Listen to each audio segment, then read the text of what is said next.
Peace. This is another edition of the Indie Roundtable. Pardon Chef God. I am your host, True Allah, along with Anthony from Indie Black Films. And tonight, Anthony has a couple guests with him in which he will introduce and bring along the Indie Roundtable. How are you doing, my brother? How you doing, True? How you doing, True? I'm sorry. Go ahead, James. Doing good. Doing good. Yeah. So, what's up, True? Peace. All right, so, True, you got anything else you want to say before we went ahead and got started? I was just... No, go ahead. Know if they had time. Go ahead, good brother. Go ahead. Okay. All right. Good evening, everybody. Tonight we have we got James Watts and we have his partner Shay Smith. James, for real, honestly, I'll just go ahead and let him tell you a little bit. James, you there? Can you hear me? Yeah, I'm here. What's going on, man? All right, what's up, man? Let me let you go ahead and tell them a little bit about yourself. Well, my name is James Watts, filmmaker, director, producer, videographer. We do it all, man. You know what I'm saying? I wouldn't be good if I didn't have my fiance Shay Smith, on my side doing the same thing that I do, and we just love filming, man. We got a couple movies coming out, and we already got one we just released March the 19th, and R.I.P. to one of our starring guys in the film Uber. He passed away, and it's crazy because when he passed away, things just lit up even more. So, we doing it for him and everybody that's in the industry that loves film, Okay. So how did you get started in film? Did you meet your wife, your fiance together? Like, were you working together, or how did that happen? Well, actually, I started in the music. Doing music, and I kind of graduated from there. I owned a couple of recording studios and stuff like that. So I always had an eye for certain things. So I went into visual part of it, and just fast forward a little bit. I met Shay Smith. We was doing a movie here in Kentucky, and she casted for one of the movies that I was directing from some guys that I met some years earlier, and they had a movie, and she, casted for it, and we got some other projects, and we started doing the other projects together, and fell in love some type of way. But other than that, she's been there since day one when things was down and up, and this movie industry is difficult, but at the same time, if you love it, it becomes easy. Yeah, no, we totally understand. So now we'll get started, and then because we'll give her little time too. Mm-hmm. Okay, so you guys have a movie you said you just released March 19th. What is it? Yeah, it's called The Uber, man. A concept. Actually, Uber come from another movie that we was working on called. I'm gonna let her tell you real quick. What's Catch It first? Yeah, it was working on Catch. Yeah, it came from Catch, then another film, Lifeline. Okay. Actually, it bounces off that. Lifeline was actually about a lot. How the cell phones and stuff gets everybody's attention and stuff like that, mm-hmm. And people never pay attention to one another. So that movie was about that, and the Uber guy was actually in that movie. So we was like, all right, we're gonna do Uber first, then come back with the other movie, because Uber, we worked with a comedian, man, and God rest his soul, he passed away, and it's crazy, man, how things go. But it's funny because you can his acting, and just going a little forward, his acting in that movie, it was just amazing. He made a film what it was, man. He's a comedian too, so he's well known here in Louisville, Kentucky as well. His name's Rico Lovelace. Okay. And that's where you guys are from, Kentucky. So you as far as like the film part and the music part, that's where you guys were at in that area. Yeah, actually, we was in Louisville, Kentucky, but actually I met Shay in Russellville, Kentucky. That's like a couple of hours away from Louisville, Kentucky. Kind of country, But I went down there to open up the film industry down there, and it was a small country, so it's like, wow, they didn't like that. So they got right behind me on a lot of projects I done down there, and they loved it, because they didn't have nothing like that. So the whole city invited me in, and I started doing a lot of projects down there. But actually, I got back to Louisville, Kentucky, because of another big film project that we had over 60 cast members in, and we had some no-name actors and actresses in that movie. Linda Lawson, she was in the O.J. Simpson movie. We had 4 cast members from The Walking Dead in this movie, and this movie was called Taking Notes. We still doing that movie. I mean, so it's been 3 years. We still been working on that movie. So you can have some that takes a short period of time, and you have some that's gonna take a while. Because a lot of different cast members and stuff in the film. So yeah. Did you fund? Like, how did you get funding for that? Like, did you guys fund it, or how did you? So, the crazy thing about I say about the filming and doing what we do, I had to get some sponsors, and I had some investors in the Taking Notes movie that I was just talking about, and and actually I was just a director, so I know how to go out and promote and market certain things and find investors. But the thing about that, and I never forget this, because my mother, she's like, you're the only director of this movie, but the guys that wrote it, I did all the footwork. And so she was like, you think you should be responsible for that? And she was like, maybe you need to think that over. And I was like, maybe I do, because my name's the only one, taking these funds in from these investors and stuff. So, we got invested for a movie called Rankers, and Rankers, we got like $60,000 for it. Uh-huh. And I mean, the check came, my name and stuff like that, but it all bounced back. I wasn't the one actually over this movie. I just was the director. And my mom told me, she said, you need to send that money back. And I was like, I thought about it. She said, because if anything fails, it's all on you. And what's so crazy, it did. Wow. So, it saved me. You know what I mean? But lesson learned. But any other film that we ever made, we put our own money up and time and stuff on that. And I kind of thought hard a lot about this, getting invested from certain circles and stuff like that, because if you can do it yourself, why not? Yeah, I mean, that's the best way. I mean, if you could do it, everybody's not blessed to have the same, situation. But if you can, especially if you can put a little bit of marketing behind it and blow it and gain some leverage, that's actually the best way to do it. A lot of the big studios, and how it was before, it's not like it is anymore. You can make a straight to DVD movie is what they used to call it, and those sell a lot better than actually the inspirational pieces that go to Cannes Film Festival or something like that. Those are actually hard to sell, believe it or not. Like you'll get a job and you'll get things, but just doing that. Oh man. So you just had a whole bunch of things run through my head. So you have a movie that's not. Let's talk about the movie that's done first, and then we'll kind of go into the other one that you're talking about, the Uber. Okay. Okay, correct. So you said it's a comedy, right? Yeah, yes, sir. It's a comedy. Okay, and where can they go see that at? Actually, Uber, you can find that. Actually, I went through a network with one of my closest friends out in Florida. He got his own network. It's called Watch MBN, Millennium Vision Network, and actually, he's actually on. His network is on Roku. It's on Apple TV, and it's on Fire Stick.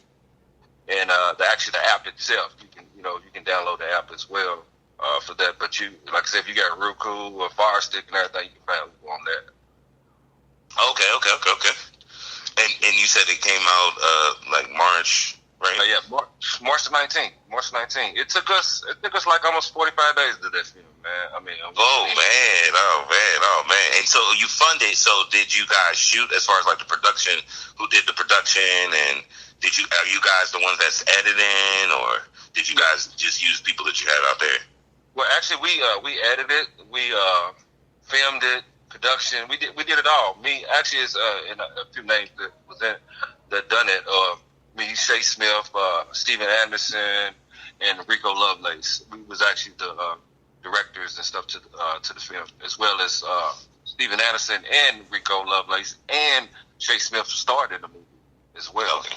I made a guest appearance. You know how like John Singleton do a little bit. I did that, but you know, I love acting myself, but I love being behind the camera. It's like something different, you know. So yeah, we actually directed it and edited everything ourselves. Okay. And as far as like cast, like, did you guys find that from out there, or you like when you guys are shooting your movie, you looking for cast, the people who want to be in it, or how did you find the cast? You know, actually with the cast, we did some casting calls and stuff, and then we a lot of first-time actors and actors that's actually from Louisville, Kentucky, as well as some of the side counties in Kentucky. We casted some people coming in, man, and like I said, the guy Rico Lovelace, he brought it out a lot of people because this guy, that's what he do, you know what I mean? So yeah, we casted here in Kentucky locally, and we did some side county. And that's funny that you asked that because we used to do a lot of castings from all over. And, you know, sometimes the main people in your own state, they start out, and I think this has a lot to do with casting itself. They start out on board. But it's funny because you get more support from out-of-towners. You understand? So what's so crazy about that's why we kind of like, you know, limited a little bit, because if we have a cast that's more people from Kentucky, they might not show up. You know what I'm saying? So we kind of like stick with the ones that will show up. Then we would waste people time just coming from different parts of the country. You know what I'm saying? Because that's embarrassing. You know what I'm saying?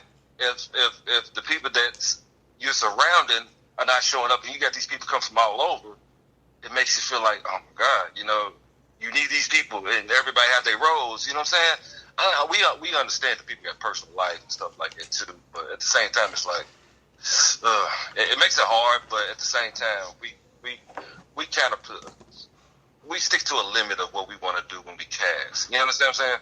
Yeah, no, I totally understand. Because I guess now you, in essence, you are the executive producer, so you are the boss. And now you're dealing with, you know, that point of you being a coach or you being a boss, and why they say you can't have your friends. You can't mix friends and family because, Exactly. So how did you end up reaching out to other people that wasn't from the state? Well, actually, excuse me. We're actually in a lot of film groups through social media and stuff like that. Oh, okay. Like, I say, like, sometimes when you've done a lot of projects, just surrounding cities in Kentucky, people's names pop up and they hear about some of the stuff that you've done. So a lot of people be willing to work with you, but like I say, you don't want to waste people's time. So it's like you gotta kind of handpick certain people that's willing to even go the full length of your film. You know what I'm saying? So it's a funny game, but at the same time, it gets tough sometimes. You know? Yeah. No, I totally feel you. So like you said, you guys had already been like dabbling in the film before that, as far as like with casting way before this movie. So as far as the movie that you said that you were working on for 3 years, did you guys fund that also? Is that you guys' movie, or was that the movie you were talking about from before? Actually it was funny because what actually happened with that film was that the script itself made a lot of people want to do it. You know, I'm not gonna say freelancing, but it's more they wanted. After reading the script that I literally wrote, people's like, "This is good." So people like come from everywhere, like, "Man, I want to be in that. I want to be in that." So and we would take care of if there was travel involved and stuff like that. But at the same time, people wanted to be in it so bad, it didn't like almost cost anything. You understand what I'm saying? Yeah. I mean, and when I wrote it, it amazed me too. Cause I was like, man, this is something else. And we got the same reaction from any and everybody that's ever read it. It's like, this is something you have to take your time on. And that's why it's taking so long to even get this movie out, because we want to really take our time and have the right stuff and right chemistry with everything. Because, like I said, when this movie comes out, people gonna be like, "Oh my God, this is something else." It just, in the meantime, we worked on other projects, so that's how Oop came out too. Yeah, exactly. So are you still shooting, adding scenes, or are you just in post, and that's where you at? We started out over so many times with this film, and we're gonna actually start recasting on that. We had a chemistry, but at the same time, when I would tell you this in this industry, that when people see something going forward, some people get the big head, and they stars already when something ain't even completed. So people start going their own different ways because you gave them that motivation, and nothing's wrong with that, but people move fast, and they want to venture out and do different things, and we respect that. So sometimes it's hard to keep people when they feel like, oh man, this gave me my break, so now it's time to move forward to get to the next thing. But we respect that, maybe that wasn't the person, this wasn't the time for it, and that's how we, recast and went back to square one with that. It's just how it is, Yeah, no, I feel you. Like, when would you? I was only asking because, like, I probably can send you. I could do a blast and send you some people for casting. They always, they hungry out here, and a lot of them, they trying to work. And so, especially if they could just get there, as long as they could get there, and they not sleeping on the side of the road or something, and they alive, they can eat. They willing to put in that work because they understand the situation. So, Right. So whenever you ready for that, you just let us know, and we can send you some people as far as that direction. Yeah, we love networking. That's one thing we do love doing. Yeah, it sounds like it is. Okay, so tell us a little bit about them. So you in like Facebook groups, and like you said, as I'm sure from being in it so long, you guys have spread information, and then you interacted with different people. Yeah, actually, like I said, social media is a beast. Like I said, we literally have networked with people from across the globe. We actually still got a project out of New York that we're working with a female called Jess Blaze. She got her own radio show. She has a magazine.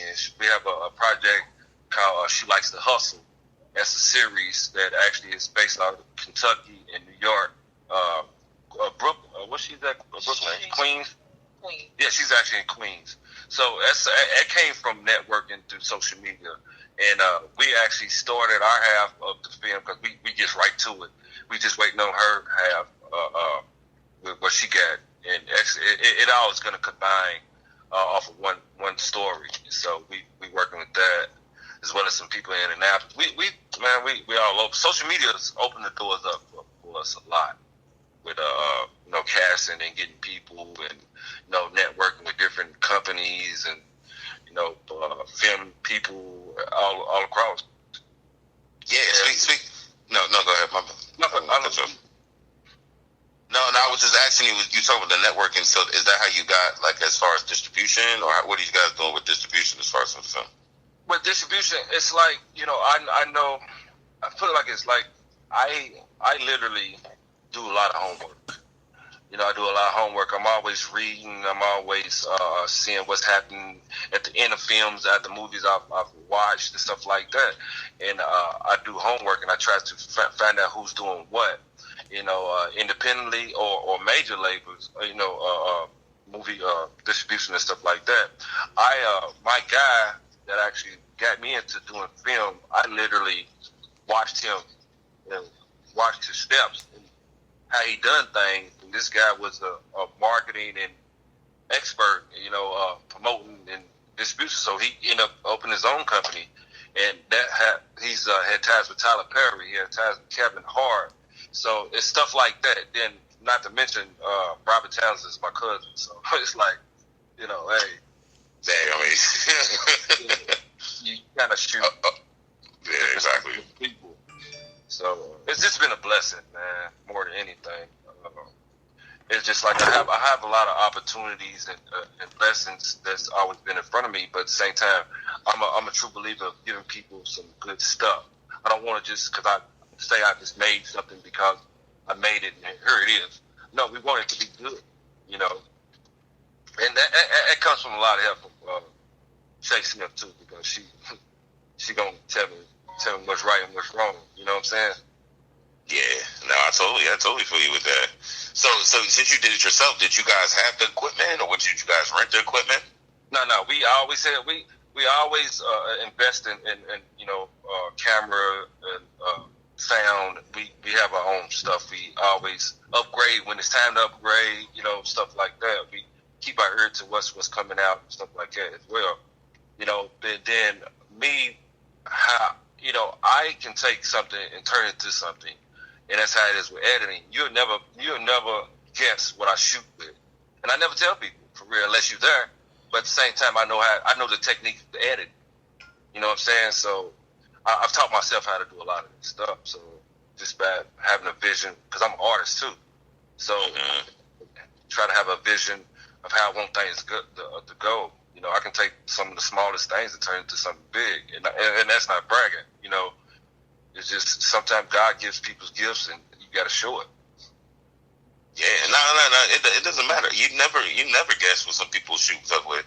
I've seen people, you know, they have Reds or they have an Area Alexa, but I've seen people shoot with DSLRs. I mean, it doesn't even matter. It depends on, like you said, it depends on the talent behind it and the lenses and you know the shot list. It comes together. Oh man. Okay, so what okay, I know we had talked about this before, but I know our listeners probably want to know what's some of the pain points you went through from shooting this movie? Because a lot of them, you know, they might have that script and they decide, you know what, I might jump out there and just shoot my own movie. I don't feel like waiting for anybody to come invest in my film. I want to shoot it and get it done. What's some of the things you ran into? I'm gonna say one thing. I'm gonna let Shay answer that question. One thing that I realized is don't wait. Don't wait for people.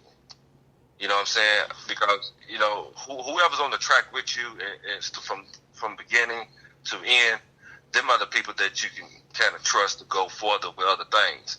But I've learned don't wait for people, you know, because, for instance, we'll shoot a film and I get as much footage as I can because you never know what's going to happen. You know, you never know what's going to happen. But, yeah, I'll let Shay answer that question. What's that? Yeah, what's the ins and outs, what we have to go through. The ins and outs? Well, okay, so from shooting the movie yourself, so I'm just saying, I'm not going to get an investor, we're going to shoot it ourselves. Now you're the executive producer, right?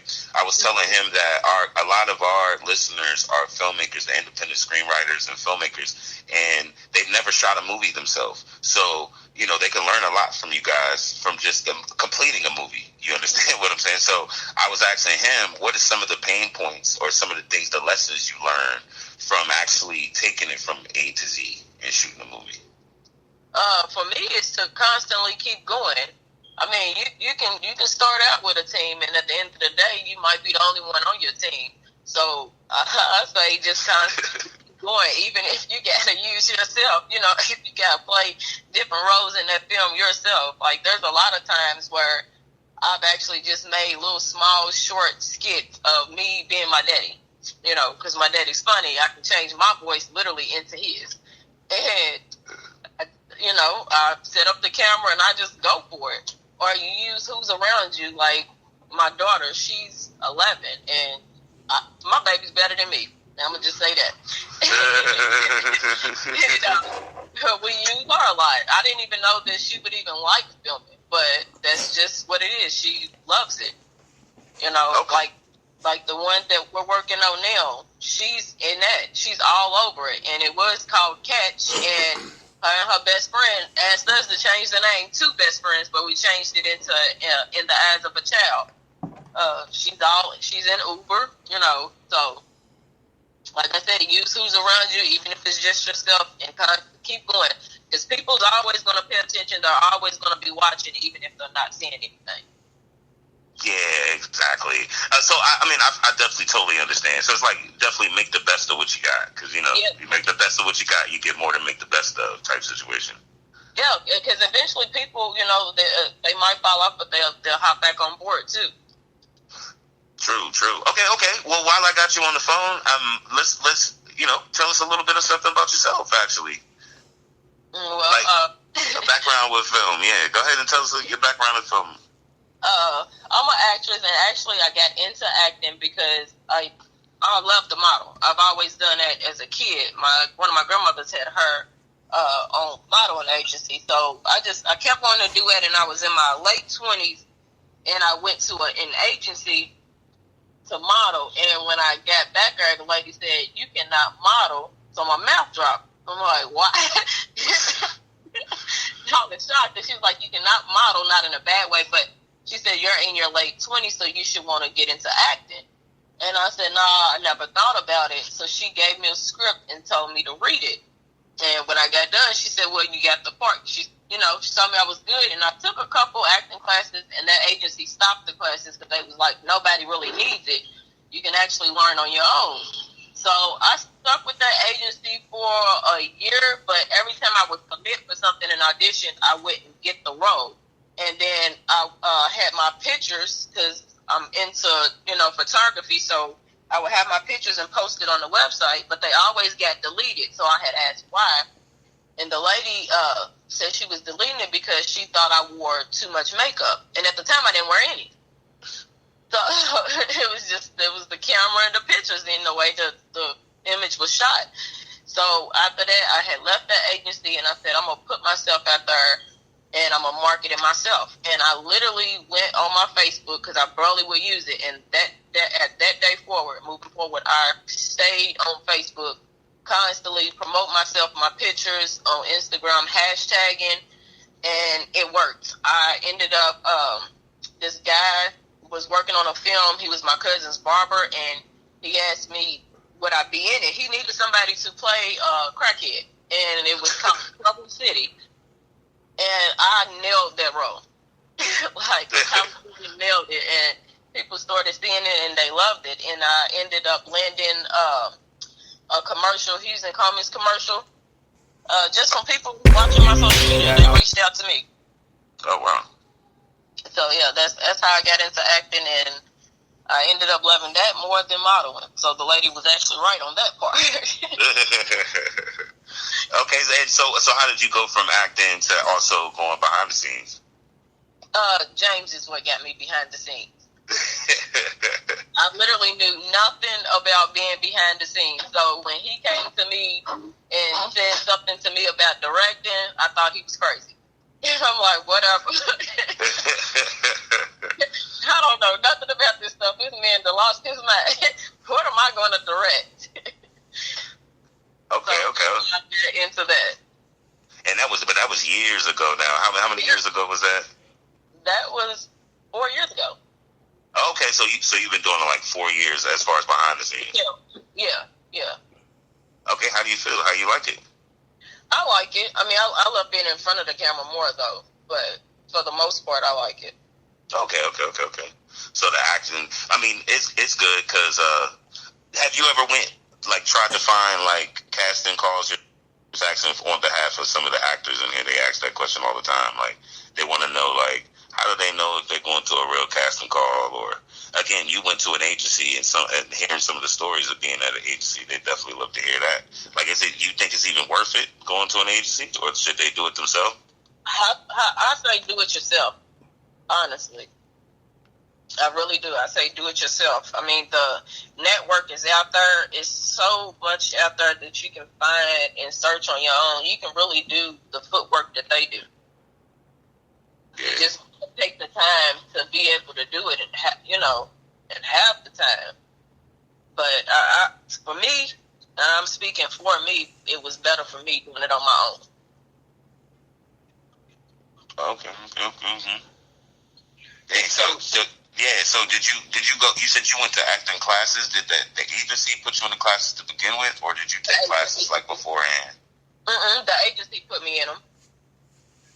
Oh, okay. So how did you get into the agency to begin with? Like the agency, I was online looking for different agencies, and they had auditions.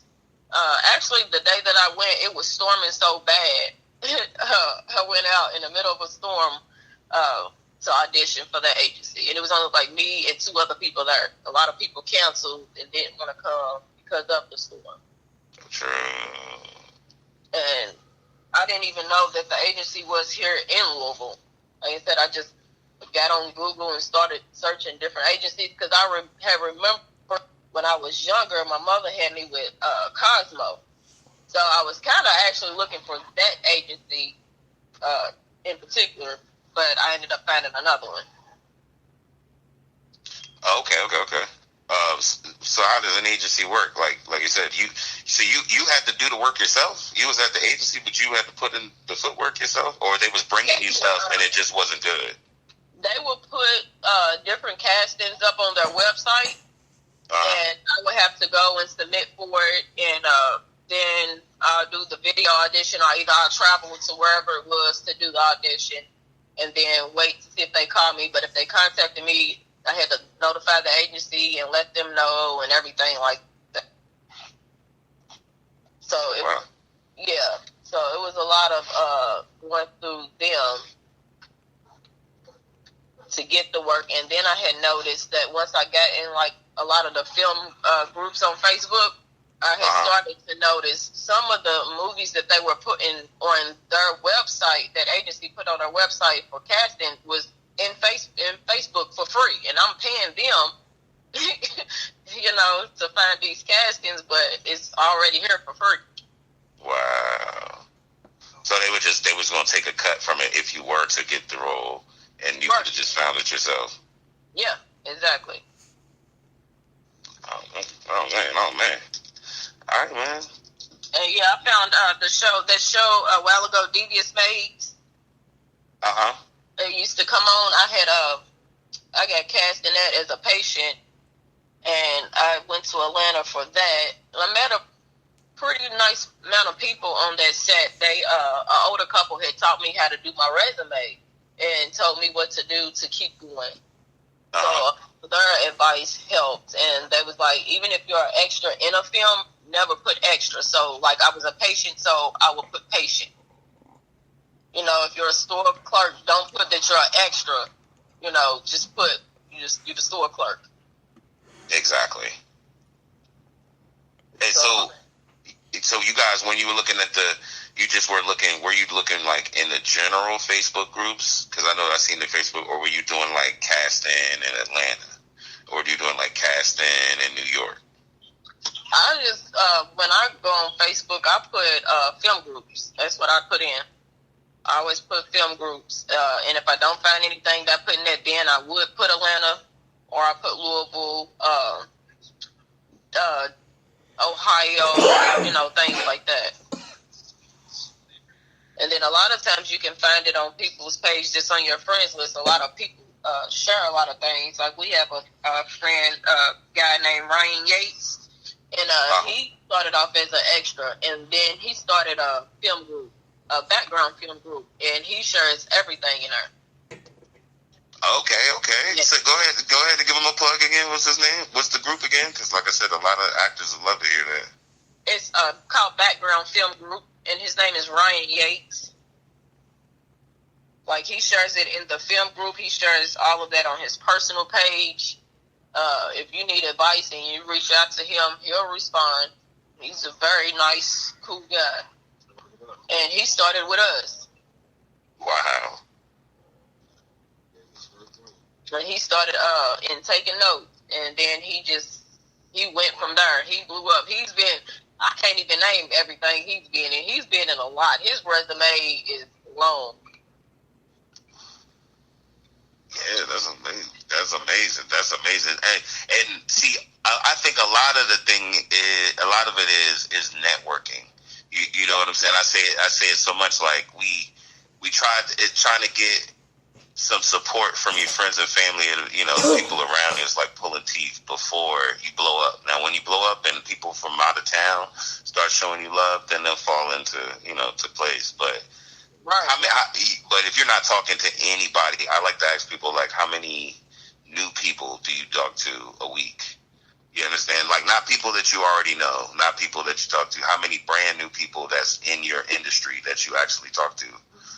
How many people you think you met in the last year just through the film groups? And that's absolutely free, right? That's absolutely free. Yeah. We talk to people, I can't even count because we talk to so many people.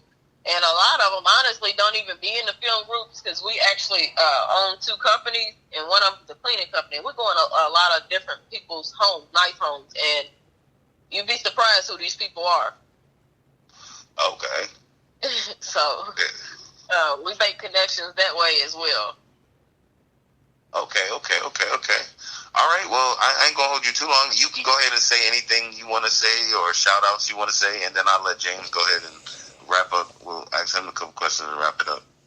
So, if you're in the filming industry, it's something you want to do and you love, I say keep going. Don't ever give up, no matter who's there. If everybody leave, keep going. Exactly. Okay. And but what I'm gonna do is, you guys don't go nowhere. I'm gonna say, ask you, and then I'll let True talk to you guys if he has any questions or anything too. So I'll keep you on. So, any shout outs you want to give out? Shout out to Steve Anderson, Ashley Marie, and my daughter Taylor, her friend McKenna, and Rico Lovelace. I know he's not here, but shout out to Rico Lovelace. Oh yes, let's make sure we do that again. I remember when the thing we was talking about before I was talking with James was because it's a comedy, you know, you definitely want to have stars in all of the movies. You already understand how it is when you're trying to sell movies, it's on stars, but I can't say that comedies, if you do have a comedian that's funny, and you are able to reach people, it works a little bit better than any of the other genres. So yeah, that's good. So thank you for being on here. I'm just let you know that. Thank you for having me. All right. James, you there? Yeah, I'm here. All right, man. That's crazy. Yeah. Man, so you got me some more questions. Okay, so you said you came from the music, right? Yeah, actually, I came from the music part of the entertainment world. I used to actually do a lot of promoting and stuff like that. Then I opened up a recording studio. I had a few groups. I've done are you familiar with Lincoln Bridge? Actually, the guys from Louisville, Kentucky. They was on America's Got Talent. Okay, yeah, I think I do. Yeah, actually, I'm real good friends with them guys. I shot a lot of did a couple of their videos. I went on tour with Player, with Static Major. The one that passed away with the Lollipop song with Lil Wayne. Lil Wayne, yeah. Actually, Smokey Digital, he's actually in Drew Hill now.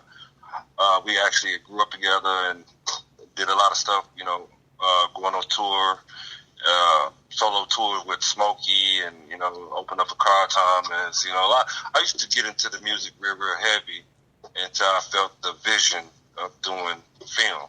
And I was like, okay, I know what do, which is music's almost the same, but it's just a visual for it. You know what I'm saying? Yeah, exactly. Did you sing yourself? No. Actually, it's crazy. When I was a teenager, I used to rap. But it's crazy because I used to have to pay to open up for big headliners and stuff like that. And I was like, man, I can't keep doing this. I want to bring the concerts. And that's what I ended up doing, that type of stuff. Okay.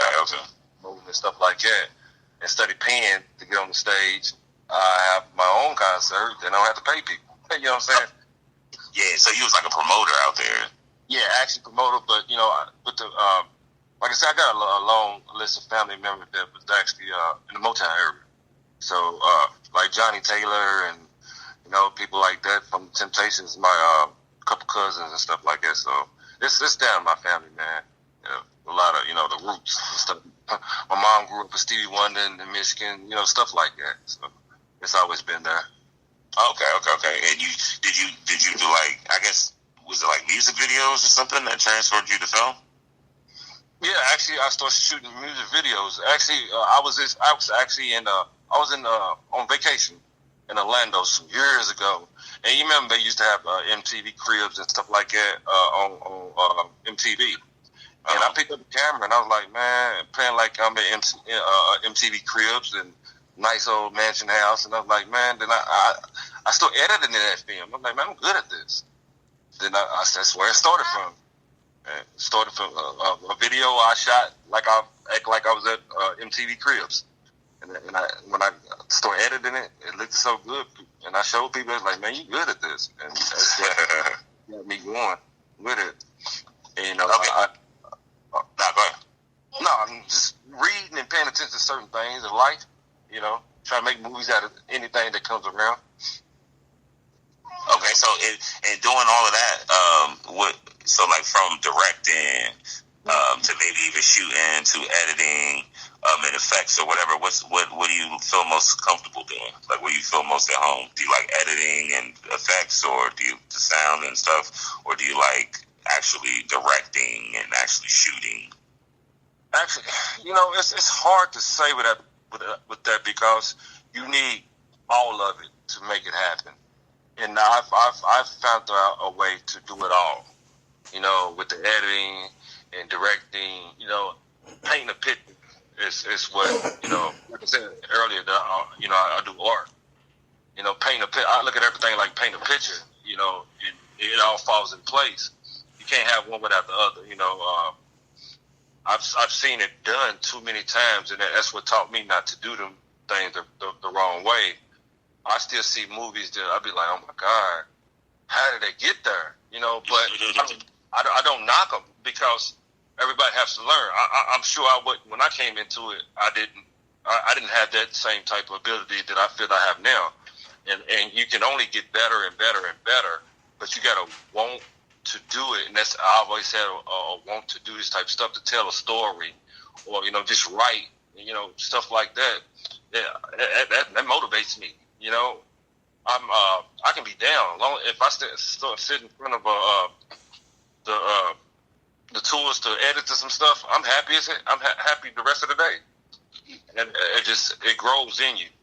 This film stuff is something that if you pick it up, not knowing how, you gonna figure it out, and that's what I've done over several years. And I love it. I dream and sleep and wake up and walk to this stuff. I really get it. Oh man, no, that's amazing. That's amazing. It's just what it is. I encourage anybody that's in this. It's gonna be bumps. I will say that it's gonna be bumps because going back to the Taking Notes film that actually we had started, we actually had supposed to meet with Master P to play the father of that movie. You know what I'm saying? And we was trying to pull some strings with that, but that's when the hurricanes and all that type of stuff happened, and some stuff happened in Houston, so we couldn't make that happen. Because I heard you say something about having celebrities and stuff like that in your films, and that's a big thing itself. I've learned that you can have a known face, and at marketing stuff, just shoot straight up to where, okay, such and such is in this movie. Even if it's just a short scene, they in there. It brings it up a notch, a big notch. So, sometimes you just gotta have the fun too to do it. Because everybody want to get paid for everything. Yeah, exactly. Were you guys shooting? I know you say you were shooting a while, and you've been shooting. Did you have to shoot through COVID, or were you still in post during the COVID lockdown thing? I see. When the COVID hit, I said, what can I do? I made a COVID movie. It's called 6 Feet, and like what Shay was talking about, our daughter, she's actually the star in that movie, and it's a movie that tells a lot about how the COVID changed everybody's lives, and the movie showed that anybody can catch that COVID, And actually, you know, the sad part about the movie is that the little girl passed away from it. And I'm telling you, it was a great movie because she walked around, always around telling people to stay 6 feet from her. And it was a short film. And it was crazy because how can a child learn about what's going on, and some of the grown-ups are still not even taking the right precautions to save themselves. That stuff spreads fast. So, you know, I did a movie about that, just showing awareness and stuff like that. And like I said, it was called 6 Feet. Mm-hmm. Okay. So you shot that. So it's COVID. So you shot it during COVID, but you had your daughter, and it's a short film, so you don't really have to have too many people there, right? Actually, I had cast of 5 people in that. Okay. It was 5 people, and you know, and she did a great job. I'm telling you, this girl's up and coming. I'm like, wow, she's better than her mom. I'm telling you, her mom's good. You know, so like I said, it's you know, yeah, COVID it didn't slow too much down because it gave you more time to think and put things together. You know what I mean? Because you know, when it first hit, it slowed life down itself. But if you was into what we do with film and stuff like that, you get more time to be creative and come up with different, you know, plots and, you know, storylines and stuff like that. I wrote a total of 8 films throughout that COVID, and I actually did a lot of them, made them short films. So I got so much stuff in the filming. It's like crazy, man. You know, I had a Tupac had all the music. I got a lot of films. Do you have like a website or something with like even the shorts, or like how many do you have like done that somebody could check out, even the shorts? Oh man, I got so many that's done.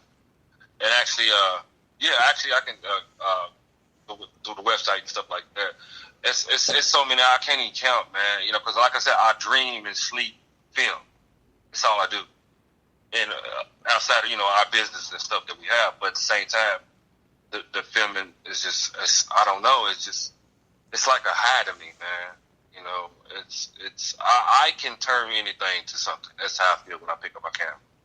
So, and I encourage people to, you know, to the listeners or whatever, to, man, if that's something you into, and it rubbed off because I have a son that got into it too, and I love it. He's good. He's real good too, and he started out with photography. So sometimes you have an eye, and you know, everybody's not a director, everybody's not a writer, but if you in that business and you're surrounded with people that play all the parts of what you need to do, then oh man, it can go far, man. It can go far. It's open doors. It's open doors up for me and my company. I've worked with Dugan. You remember the movie Texas Chainsaw Massacre? The grandfather. That actually, you remember that movie Texas Chainsaw Massacre, the first one? Yeah. I think. Hold on. I think you kind of cut and chopping up a little bit. Oh, I'm sorry. Can you hear me now? Now you're perfect. Oh, go ahead. I was saying the movie Texas Chainsaw Massacre. I worked with John Dugan. He's actually the grandfather in that movie. Oh, wow. Then he's actually in Texas Chainsaw Massacre 3, and he's actually the cop, the police cop. I worked with him with a serial killer film based out of here in Kentucky. And, you know, he's a big legend, you know, because he's been in some of the first 1970-something Texas Chainsaw Massacre. I worked with Jackie Wade, actually from out of Nashville. She was in the TV series I was working on, directing with too. I've done a couple of country videos, and we do it all, man. Yeah. So, like I said, even with this interview, it's about the experiences that I've had, but at the same time, I would love to, you know, educate other people that's actually into this, because, you know, it's a lot of wrong ways and it's a lot of right ways. But at the same time, it's patience, really. Yeah. You know, you can't expect to have a movie come out within weeks. You can do it, but at the same time, it's timing, man. It's timing. Yeah, exactly. Because you said Uber took 45 days, or you talking about the other movie? Yeah, Uber took about 45 days. 45 days. Yeah, that's with locations and the concepts and stuff that was actually going on with the film. Because the cast, like I said, when we got the cast, it came quick because people wanted to work with the guy that we had in the film. He's well known. He was well known here in Louisville, Kentucky. He was like the social media god. But when he staged, totally different person. You'd be like, oh my God, this dude's he's something else. And things was working out for him, man. He passed away, and it hurts a lot, because I wish he could have seen what Uber was doing now. But I think he see it, not getting into religion, but yeah, I believe it. Things happen, you know what I'm saying? Yeah, no, exactly. So everybody can see it at Amazon, all the normal spots, Apple TV and Roku TV, right? Yes, sir. Is it on Roku? Is it you have your own channel, or is it on Tubi, or how do they see it? Actually, it's through the network Watch, WATCH, MV, Millennium Vision Network. Actually, it's the channel, but that's how you can actually get to Uber. And actually, it's on YouTube too. YouTube, because what's crazy and that we're talking about this is that we had a distribution deal for that, and they was giving us 75, and they were gonna take 25. I turned it down. And that's one thing I would like the listeners to know. Sometimes you can't jump on everything. You know what I'm saying? So fast because you want this to happen or that to happen. So and it worked out for us. You know what I'm saying? It worked out for us in the end because we had it where it's going straight to streaming. Then we turned it down, and we said we'd just put it out independently, because they want us in the contract. And I won't say who it is, but they want us in the contract for like 5 years. I'm like, I don't want to do that. So, and you already know this industry, believe it or not, that's actually a light contract. Because I've heard horror stories of them, especially back in the day, they taking stuff for 17 years, stuff like that. They ain't playing, but by the time the recruit come back, but you already know how they play those games anyway. Yeah. They always say that they spent a little bit more money than you made. Yeah. So you never come out the red if you're not going to see those books. But is that mainly the reason why? Is because of the time? I mean, was everything else? What was the deal kind of looking like? Like I said, without leaving too many names, don't put any names in it. Yeah. We just felt like we can just do it ourselves, because like I said, having to have a 5-year thing like that. You started coming back a little bit in the Matrix again. The phone just a little bit. Okay, I'm sorry. Can you hear me now? Still a little bit. Hold on. Okay. Right now? I'm sorry. Yeah, it just kind of looked like it's on the water. I don't know. I was playing. Oh, okay, yeah. I was kidding. You can hear me now? Nah, you're a little bit worse actually. Oh, wow. I might have messed you up. You might have been a little bit better where you was at. Okay, can you hear me? I'm sorry. All right, go ahead and see if we can work with it, I think. Now, what were you saying now? No, actually, like I said, being locked in for 5 years and so many movies and stuff like that, which could have been good, but at the same time, we wanted to drop it independently, just see what the people thought first. You know what I'm saying? Okay. Yeah, no worries. Yes, that's what we did with the Uber movie. Yeah, and you know how a lot of distributors do with black movies. I mean, they're gonna throw it on YouTube anyway, because they figure, especially our demographic, that's a lot of places where movies is, that type of movie is gonna be. So it's a different type of. Did they offer any type of minimum guarantee or anything up front? No, they didn't. Okay. They did not. So it just didn't sound right. You know what I'm saying? So. No. And that's nothing against that because, I mean, 80% of the time you're probably not going to get a minimum guarantee. The minimum guarantee going to come is the names attached. Because, you know, the industry is just lazy. What it is just coming from them is lazy. The people that got the money at the top, you know, they're not in the film industry. So what they say, I'm trying to turn $1 to $2. What can I do to turn $1 to $2? What's the one factor that's going to be most important? The cast. So as long as your package is together, you know, it's a sad thing that, like, sometimes they don't even read the script. You know, they hear the log line, you tell them the log line. That's right. You log line, you got Kevin Hart in it. They said, okay, boom, it's a go. You know, your shit is greenlit. And then you come with some other people, and it's like, you know, it's like pulling teeth trying to get it. But see, the beautiful thing is if you do it yourself, you don't, and then you're able to get somewhat of a cast in it. Again, with the social media and the marketing, you can target where you don't. The person doesn't need to be that big. They can actually be a YouTube star or somebody like that if you're putting it out yourself and marketing it yourself. Right. They can do it themselves too, but you know, 9 times out of 10, those big distributors or whatever, they don't feel like doing it. They don't want to do it to a film that's not. You know, especially with the hedge funds, they're trying to make some money. So they're trying to do a $30 million movie. They're trying to do a $25 million movie to make some money. So they're going to know they need a $25 million star. Right. Yeah, but the money for the independent is actually, you know, shooting a smaller budget film, shooting a 50K, shooting 100K, putting 20K of marketing in it for like a month or two, and then going to the distributor. Because now you're coming in there prepared, and it's like, okay, I'm not just coming in there begging like, hey, look at my movie, it's good. It's like, hey, this is my film. It's been out for a month. We moved up this rank on the IMDb. You know, we know exactly who our target is. They're this age to this age. You know, they live in this area. These are the top 5 cities that they're in. You're able to go in like that, and they know that you know what you're talking about. If not, you know. And I felt bad because, you know, most of the time we go in there, they got good projects. Right. If you were able to do it yourself. But I'm glad you guys are able to do it yourself because, like you said, a lot of it is determination. So a lot of people don't have that determination. That's the only difference between somebody that succeeds and fails is getting the hell back up. You know what I'm saying?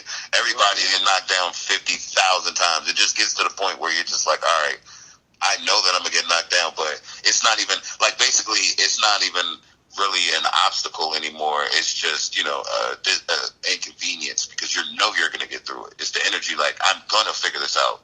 Versus some people, they come into the smallest thing and it's like, I can't work. But yeah, man, thank you guys for being on here. Anything you guys wanted to say before I let True ask you some questions? Or you guys can go ahead. You know, I just thank God, you know, for some of the positions he's actually put us in. That's on the camera, off the camera, and some of the stuff that we go through every day in our lives. You know, shout out and, you know, rest in peace to, you know, Rico Lovelace. Actually, you know what's crazy, and I'm sorry I forgot about this. I had 2 cast members on that movie that passed away. Another guy was Dino. He was playing the security guard for some rappers in the movie. He passed away like a month before Rico Lovelace passed away. And yeah, I'm actually working on his documentary too. That's it. But yeah, that whole family, my family, everybody, you know, that's actually in filming.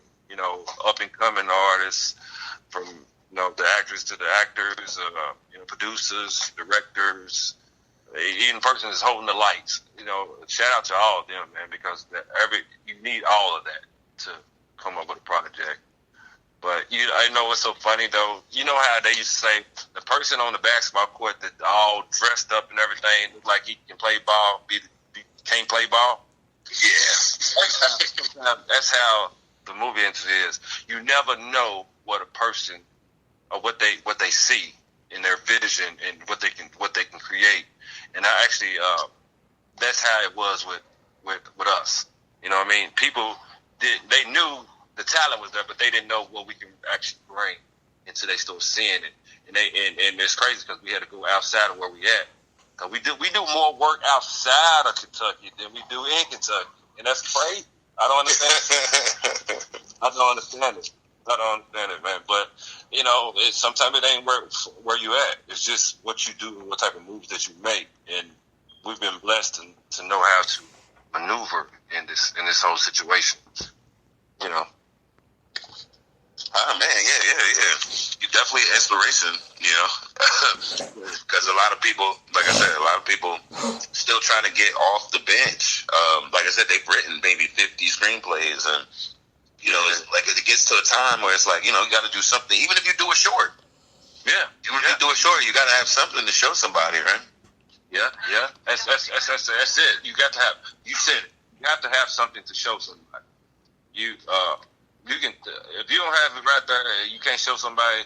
All of this is talk, and people, and some people are good, and they see through a lot of that. So that's why a lot of people turn down. You got to have something. You have to have something, and that certain thing can catch you and change your whole life. I know that for a fact. That one thing can change your whole life. For good or bad, it can change it. Yeah, I've seen it. I've literally seen it. Opportunity is always out there. So, with everybody, like I said, with everybody that's in the film, trying to come up in this film industry, one thing I will say, learn the business as well. Learn it, because that's a lot of it going around that where it seems like you can't understand it, but learn it. Learn it. If people come to you and they will use you. I'm telling you, they will use you. But it's on anything in life for real. If they see something, it can earn something for them. Yeah, well, I mean, but entertainment. Period. So in the music and in film, there's a lot of snake oil getting sold. So it's a lot of stuff like that. So people are already got their intent. They're already kind of defensive. So you kind of understand that. But like you said, knowing the business. I think sometimes people don't trust themselves. Like if you're it's two type of people. If you can learn yourself and you trust yourself that you can learn without somebody teaching you, do that. If you don't want to do it and you don't want to learn, because it could be that you don't want to learn. Grasshopper.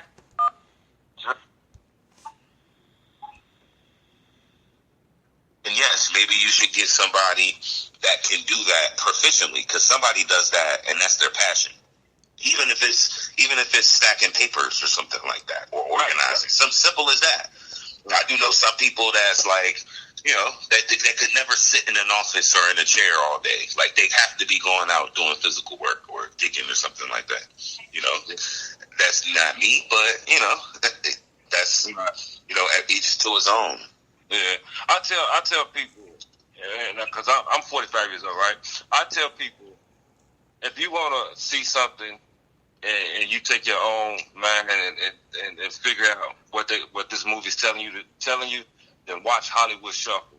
I'm not saying it because Rob is my kin, but watch Hollywood Shuffle. It tells you a lot how the industry could be. So Robert took what he had and build up you can almost call it an empire. Because Hollywood Shuffle, not Hollywood Shuffle, but the Five Heartbeats. That was written years and years and years and years ago. They turned that down so many times. Turned it down. So don't give up. Don't never give up.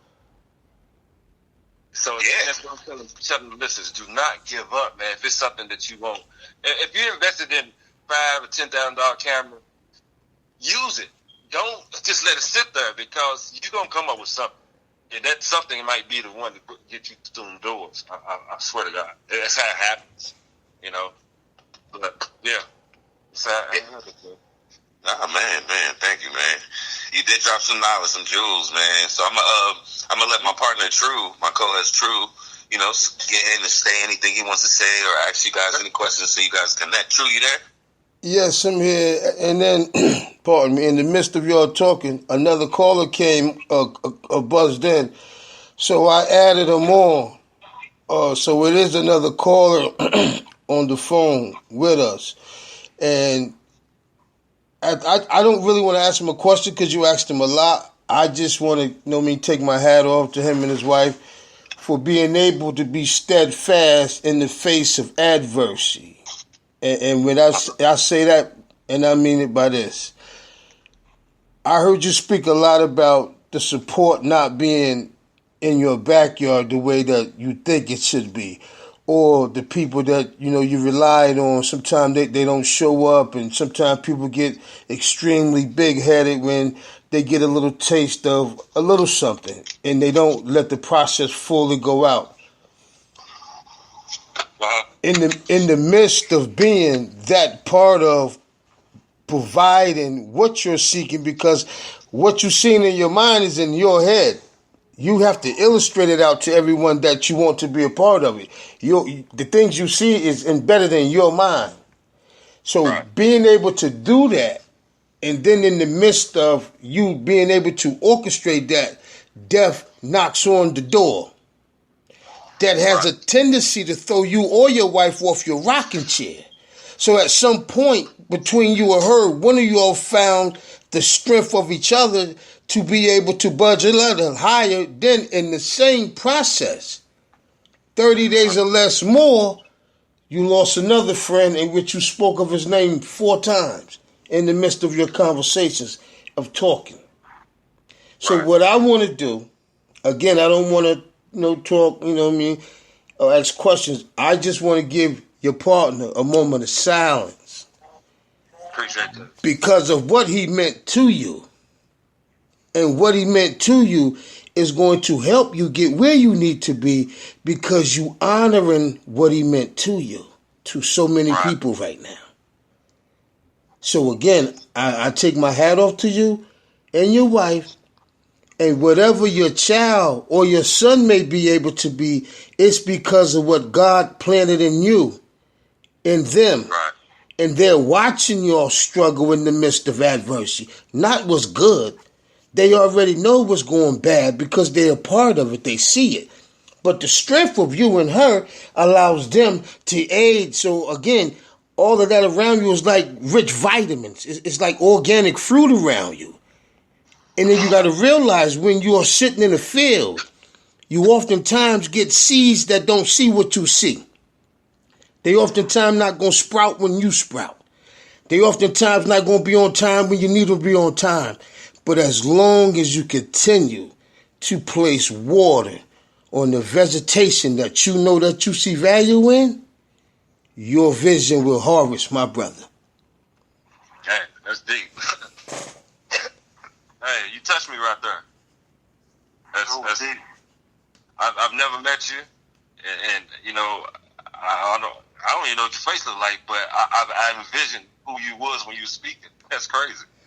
So, yeah, I appreciate that, man. Yes, sir. That's one of the inner beauties about life. Wow. By you being able to take my voice and envision. But the greatest thing about it is, again, it's everything that you have strived and bumped through along the way to get to YouTube, to get to be to that other network. Now what God is saying to you, I've watched you struggle in the midst of you reaching your goal. But you didn't drop the baton in this journey called life. There's exit ramps and there's rest areas. He took your partner from you at his rest area. But what he said is, when you get back on the highway, I'm going to open up a whole new lane. And what people don't realize is you went from one highway to one lane, then it was 2 lanes, now it was 3 lanes, and now they even increased the speed limit. But that don't mean that you do not need to buckle up in life. Right. Buckle up the things that hurt you. You bundle it up. And I heard you, get a little, spiritual and, pardon me. That's cool that you find that side of you that allows you to break down. That's why God gave you nerves, for him to break you down and to build you back up. Right. See, he's not going to allow you to have a nervous breakdown, but he gave you nerves. He gave you an impulse. He made it to where only you know when your palms sweat what's going through your mind. Your wife don't know that yet. Your wife don't know certain things about you. You don't know certain things about your wife. Not yet. But he says, even on this journey, in the midst of what you have found, you should always call your wife a good thing. Right. Because see, this is what he said about the women in the Bible. You have found a good thing that I have provided for you in the midst of everything else that you see out your face. When you don't deviate from the plan that's been given to you in your lowest moment, you are now executing the harvest of the fruit. And with that being said, my brother, I appreciate you. We will meet. We will meet. But the greatest meeting that God has allowed us to have was of the minds tonight. Right. And again, I give salutation to your brother, both brothers that passed away, but just know that they still here watching everything you do and say. And that is the real one that's telling you that ain't right. That ain't right. Whether you realize it or not, because he took your vision with him. Right. That's deep. That's real deep. I appreciate y'all, man. We appreciate you, brother. And again, like I said, another caller called there. I hope we didn't rock him to sleep when he left, but you can state your name, caller. This is the Indie Roundtable. I am the host, True Allah. My partner is Anthony Johnson from Indie Black Films. And your name is? I'm Jay Bills, Jay Bird Bills. I like that deep conversation y'all was talking about. You know, you gotta have faith with everything you do. You know what I'm saying? I'll shout out to Anthony, man. That's my partner, bro. Like, everything was going bad for me for a minute, then God just came back around. I got a contract with Hot 97. So I just been just humble for that. But a prophet told me, he said, don't stop there. He was like, keep going. So I'm trying to work on the next move, trying to get this movie I started off. It's called True Hustles. But the whole thing about the story is just, it's about a young man. He grew up in the street trying to find himself. And when he found himself, then when he became, just true to his life, you know what I'm saying? That he had to find out who he was to become his destiny. You feel me? To fulfill his destiny.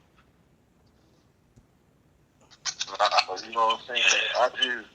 I felt it, like, it been hard for me, but God just been making a way, man. Like, it's amazing. I done did some mixtapes with DJ Young C last couple of weeks. What's the guy name? You remember Shawty Low? His DJ Ransom. We working on the mixtape now. So I just been working, man. Okay. You trying to so you gonna bridge the music with the film? Like I said, you trying to get the film off the ground? Yeah, yes sir. Okay. You write it yourself? You wrote the script yourself, or you got the concept, or like what would you? I got a couple scripts I wrote, but I mean, I know it's gonna be longer than that, so I might need some help, finishing it out. But I got a couple scripts wrote already. Okay. You wanna write or behind the camera, or you trying to act in it? Like which one do you feel more drawn to? I would like to do it all, write and be and be in the movie. Okay. So okay to that. Huh? Where you from? From Mississippi. Oh, you from Mississippi? But I stay in Texas. Okay, you in Texas. All right. Is that where you doing your music at? Yeah. You been doing it? I'm sorry. Can you hear me? Yeah, I can hear you. I got a guy that's signed to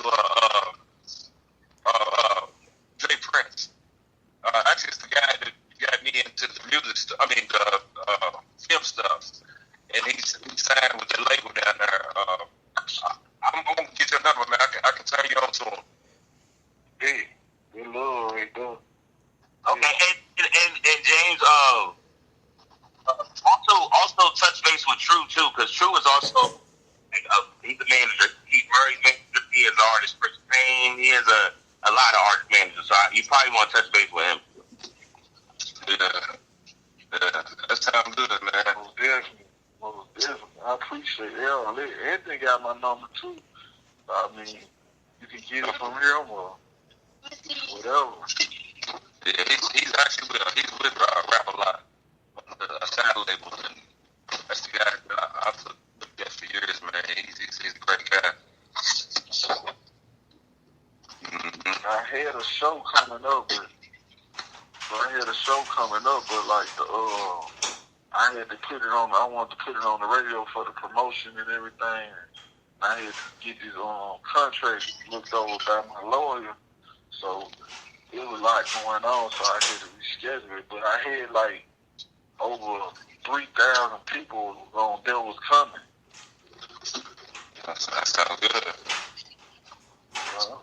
So I'm just gonna reschedule it. Okay, you got a project coming? You got a project out now? You said you was working on with C. Is anything out or is it coming out? Yeah, we got a lot of stuff. Me and C got like 8 mixtapes out on Splitterillo right now. Me and DJ C, he actually on tour. I definitely heard of DC. He want me to. Is that your family? He want me to be on the radio station, on the radio show. Okay. How'd you end up? I heard you ended up hooking up with him. Yeah. Coast to Coast, Music text me. They wanted me to do a show with them, and I don't know. Long story short, DJ C, he was working with them too. They got in a tour. C called me and he was like, "Man, you tight, Jay? I want to do some work with you." You know what I'm saying? He like, "Man, you tight, you dope, bro. They linked up." So I'm like, "Bet." So we linked up. I sent him some songs. It was history after that. Yeah, because that's kind of big. I ain't gonna lie, that's kind of big right there, especially down there. Yeah, me and she talk every other day. Like the man wanna. I'm talking about we should do a whole mixtape on American Most Wanted Volume 1. I'm working on that right now. Okay. And we got another one. We got another one coming. We got like 2 more songs he's gonna drop. I don't know when this week or next week. But he been procrastinating because he been on the road. So I'm waiting on that. I'm excited about that too. Yeah. So you need to talk to True too. That's what I'm saying. You need to you need to exchange information with True too. My host on here too. Like I said, he on the music side too. Yeah. So all of you guys to help me on this show. Help me promote on this show. I'll pay y'all whatever, No, I want to be big. I had Snoop Dogg. I got Snoop Dogg marketing manager helping me promote this show. Where's the show at? It's in Dallas. It's gonna be in Dallas. It's okay. Yeah, that ain't a problem with that. But shit, yeah. You got anything else you want to let everybody know about? Not right now. Nothing else in particular. Just that one. If anybody want to help me promote, I'm gonna do this show with you, and after that, I'm gonna do a show in Atlanta with DJ Ransom. Started DJ. Yeah. So with him too. We're gonna link up. I'm already hooked up with Bankhead. I did a show out there before in College Park. So it's love out there. Okay. Like I said, I can definitely hook you up with James, so he can hook you up with the J Prince, and you definitely need to talk to True. Matter of fact, True, you got anything you want to say to him? Any advice you want to give? Because that's right up your alley. Yeah, not more or less advice, but again, just conversation because, like I said, I buzzed the man and he heard me building with the brother James, and then I didn't know that James was connected to the people like that. But again, in regards to if y'all are close with those cats, I have some young cats from up north, man. That's about it. You know what I mean? And again, I represent Murray. I represent Rob Brown. So I know that music shit. You know what I mean? And I know the politics behind it. And one of the most important things you have to realize is that you have to just realize, what are you willing? What's your price of fame that you're willing to sacrifice yourself for, and the principles of what you stand for? What's your price? Because if you do it organically and you take and say, okay, I'm on this radio, I'm going to use this outlet. So now when I need something said, I'll get to Anthony. And if it's a flyer, if it's marketing, I know how to use the internet. But if you got Snoop people, they going to work it on their end. It's all about using your resources, and then you pull your resources together, and then you just put together a little mini tour. So what you do is you eat up the chitlin circuit. But you eat up the chitlin circuit without nobody getting their head bust in, and everybody realizing that your common goal is to bring the culture back to peace. Because right now it's fucked up. Every time you turn on the radio, it's Fat Joe a rat, da-da-da-da. So if you watch the game, it isn't the game the way it was designed to be.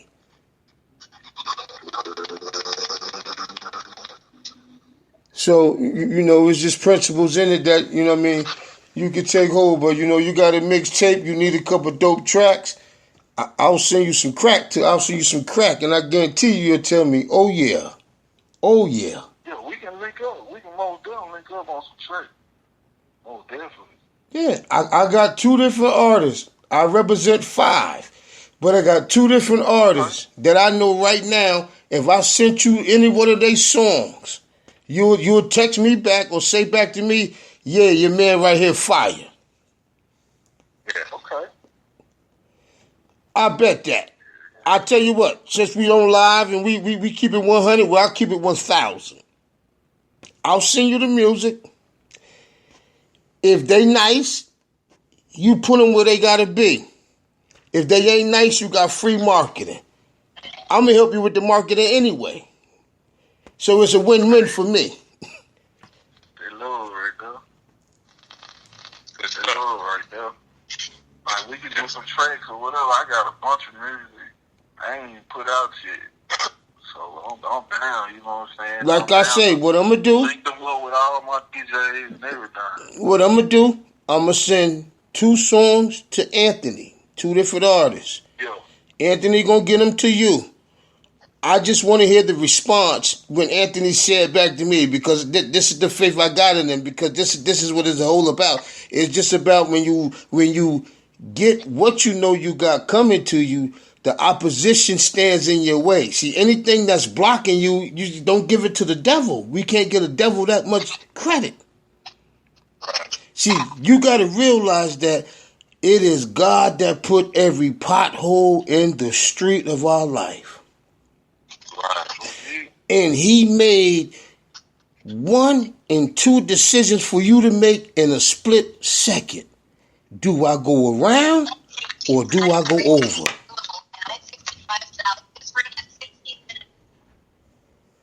In the midst of you thinking of that split decision, sometimes you hit a pothole and your tire go flat. And then you cuss yourself out and say, damn, I should have went around.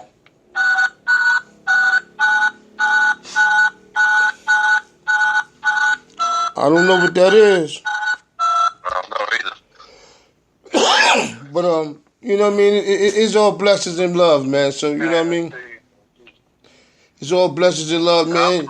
I appreciate you. I appreciate everything, man. Y'all put down, y'all paid the way, you know what I'm saying? And this is the year right here, you know, and God made it happen for us. So, man, I thank Anthony too, you know what I'm saying?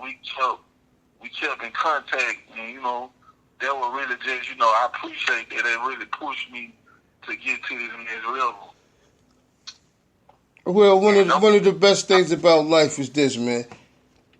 God put people on your path for a reason. Right, sir. It ain't always about for you to go around me, over me, under me. He put me on your path for a reason. If you allow the reason to show you something and you take the letter L and put it in the middle reason, don't you spell two words? True. You want me to say it to you again? I guess I feel you, Drew. Okay, so what I'm saying to you, if you take the word reason and you put the letter L in the front of reason, you got two words. And I said that God placed Anthony on your path for a reason. So now he just showed you a real son. Right. Somebody real that you can count on. Somebody real that you can confide on. Somebody real that's going to give you the real. And sometimes your friends giving you the real makes you not like them. Because the shit is so real. But then when you get to your own thinking, you like, yo, that shit was so real. That shit is dope. But that's what helps you grow. When you put to yourself that, hey, man, I have to still learn even though I'm 45. I have to still learn even though I'm 50. I have to still learn because that's what keeps you harvesting. When you learn, not when you know it all. Right.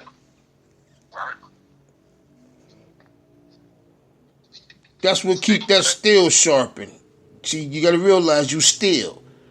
But you got to realize even steel gets old. Even steel starts to make noise. So sometimes you wake up, shit ain't moving right. Sometimes you wake up, the thoughts ain't right. Sometimes you wake up and you don't like, but that's what's called the universal law.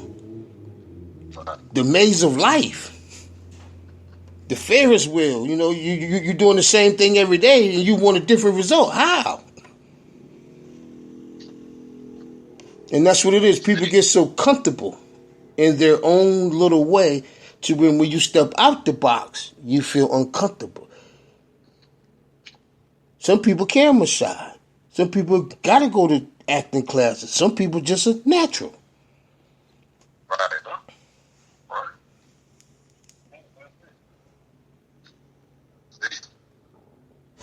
But again, man, this is the whole beauty about being around the indie round table where we get like we family into where you speaking to a whole bunch of people.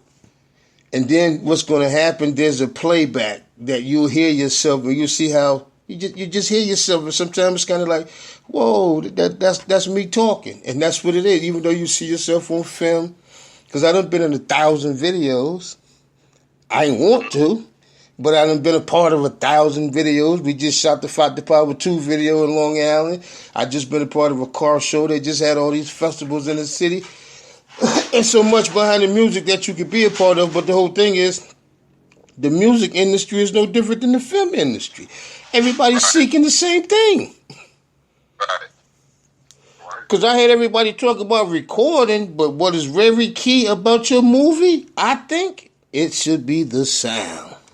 How do you take this sound or this theater sound and make that come into so much to where you grab everybody, not to where you ain't worried about, okay, when the bullshit in the movie coming? Yeah, that's it. So that's what's key to me. I hear a lot of people get up and, talk about the films, but I very seldom hear them get into that sound. And that's the most element and key part to your film. Okay, you got the eye. Once you figure out, let me master the sound in the theater in regards to transfer this theater sound or this little scary, and do something because that's what moves people. It's noises. As weird as it is, it's noises that moves people. It's rhythms. Everybody have a beat. But you got to realize when somebody going to watch my project, everybody don't feel the same. Now, how do I get every eye that's in there to become a lifetime consumer out of my vision? That's your goal. That's your purpose. That should be the purpose you got on your don't give a damn if you got a locker room. Say to yourself, baby, me and you playing sports right now. And we have a whole bunch of people trying to do the same thing we doing. Right. we ain't the only ones trying to be the best. See? But then you got to step outside the box and say, well, we trying to be great. We striving to be great. And that's the beauty. And that's the beauty of it, man. Like I said, I appreciate your brothers, and I love to hear y'all talk about it. I appreciate everything, man. Like, I'm just ready to get it, you know? We already getting it. Right. See, we getting it now. See, this is as sad as it is. This is what white folks do. Man. See, they don't mind sitting down drinking coffee, no shoes on, in the backyard, eating watermelon, and they talk it out first. And then when you talk it out, you realize who is weak and who is strong. Another caller, hold on. Grasshopper, the caller will be sent to voicemail. Goodbye. I'm gonna link everybody's number together too, though. Okay. All right, I made a mistake and hit the wrong button. I hope he called back. I apologize. But like I was saying, so that's the key thing. White people sit around. I hate to say it like this, but it's real. Just think about it. Steven Spielberg don't call nobody else and say, hey, man, why you made that movie? You know what I mean? They applaud it, whether they really like it or not. But again, they sit down with each other and say, hey, you know, this is this. Just look how many times they keep making all the same movies. That's the thing. You have to sit down and talk it out, think it out. Then you'll realize what value a person got with you, because his input got to be what he say out his mouth. Then if I show you I know how to do what you're looking for, then you realize, whoa, we ain't had to go that far. He's a natural. So that's the thing, by you learning how to read people with their communication. That's the most thing a director looking for. Who can I communicate with? And I can say 1 + 1 + 1 is what? What did I just say? See? 1 + 1. See? That's the whole thing.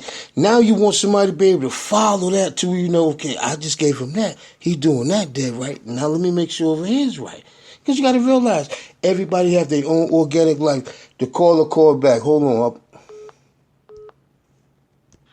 Grasshopper.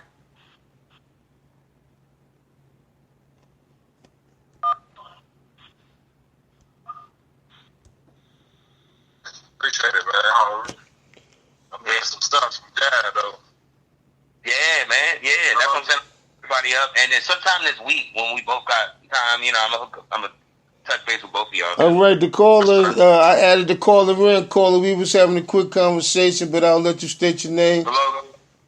Yes, sir. What's your name? You're around the Indie Roundtable. State your name.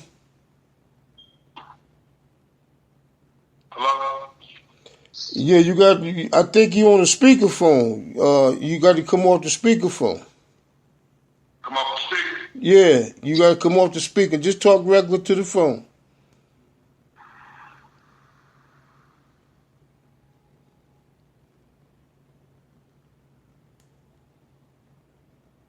Peace. What's your name?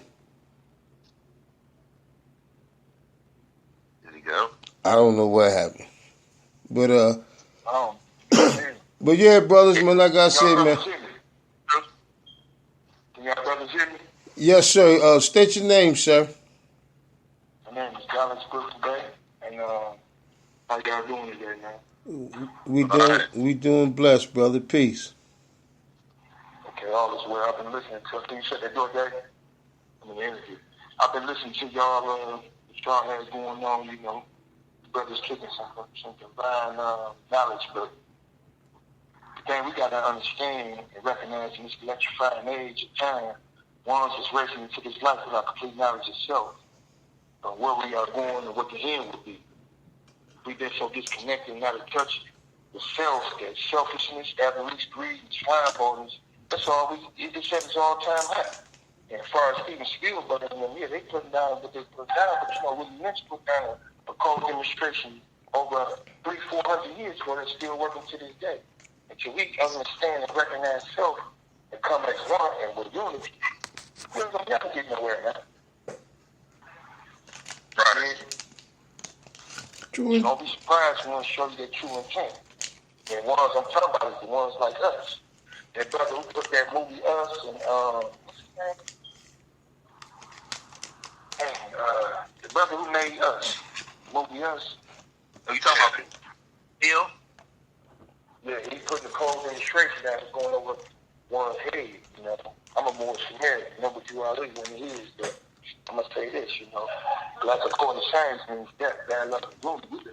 We can lay this to walking dead, you know. And we still saying that. That is why what's going on is going on right now. And science symbols is for the conscious mind, you know. Yeah. Oh man. So go ahead and tell us a little bit about yourself. Well, I'm a Moorish American. I'm on a public ignition. I'm 40 years old. I'm a public author, you know. I just did 12 and a half years for some altercation that comes to a sticky situation. You know, I've been home about 28 months, 27 months, you know. I treat life like chess, man, you know. And I love chess. So I put it this way. I lost my queen early in the game, but I fought my way back to get, you know, one of my pawns down the board. And if you know chess, you know what I'm talking about. It's a hard process to achieve if you really know how to play chess and master chess. You know, I'm not talking about the woman queen. So with that being said, you know, like I say, you know, perspective is what you see. It depends not only what you look at, but what somebody else see. You know, like I say, everybody's saying this and saying that, but like I said, we don't have no unity. Where you see unity at, huh? Ain't no unity in right now. And far as Steven Spielberg and all of them, like I said, they can put down a cold piece for years. We got that crab bill since we didn't syndrome in that, oh, he ain't gonna do this, she ain't gonna do that, but soon as we wanna do it, then nobody wanna come back to this. It's no unity, man. And we like to acknowledge ourselves. So until we come into find and understand what we truly are, our essence, yeah. And I congratulate them brothers like Nas who put that cold demonstration. It's going over one's heads, man. You know, we talk all this shit to jabber, even more. We ain't talking about nothing though. Ain't no who right now, man. And I congratulate that brother Bill Cosby, you know. And as soon as that situation happened, everybody told him, man, come on, man. We gotta wake up, man. Because what you see going on right now is in the book of Ezekiel, book of Daniel, Revelation, all that, man. You know, it's real talk and serious, though. This ain't no game, man. The wool been pulled with our eyes. And it's continuing to get pulled every day. Yeah. You know? And you know, like I said, it's a sad demonstration. You brothers, y'all dropping some heavy jewels, but, you know, it's the difference between listening and hearing. You gotta drop it. How you spell heart? How you spell heart, one of y'all? H-E what? H-E-R-T, ain't it? Yeah. Take away the H and the T, you gotta hear. Like I said, it's the art to listen. It's like it's the art to hear. It's the art to communicate, you know? And right now, the youth ain't being, man, listen, man, I just did 12 and a half years of the songs, you know, and I sit back and reflect on life, man, and I'm going to say this, man, you'll get caught up like that within a drink of an eye. This ain't no game out here, man. And they steady, and they pacifying these stimulus checks, you know, like I say, right now, this thing, I'm 40, think back to the early 90s, all the early movies we had. What was his name, Boys in the Hood? Robert Singleton, John Singleton. Mm-hmm. And it's just fire. Some brothers dropping knowledge and jewels, man, going over brothers saying, you don't have that right now. No. You know? And right now, the youth, it's just sad, man, you know? Like I say, ain't no, everybody rushing in this electrifying day and age, like I said, to get nowhere, man. Ain't no knowledge being dropped of our history. Not his story, our history, man. All right, so pardon show, and I salute your honor, and your wisdom is definitely felt, and I also understand both sides of that bridge that you said that you just came from. So with that being said, I also have another show that I do on Wednesdays that's dealing with mass incarceration and things of that nature. So what can happen the same way that you want to express, and now that you know what ain't out here, it always been here, but it just became diluted by the same people that said that they was gods.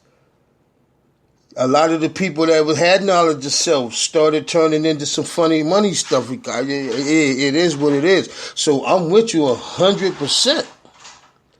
Now, what we're going to do, because you thinking the same way that I'm thinking, and if you want an outlet to educate and to give of our history, even the history that you know of and travel down, this is a platform for you to build.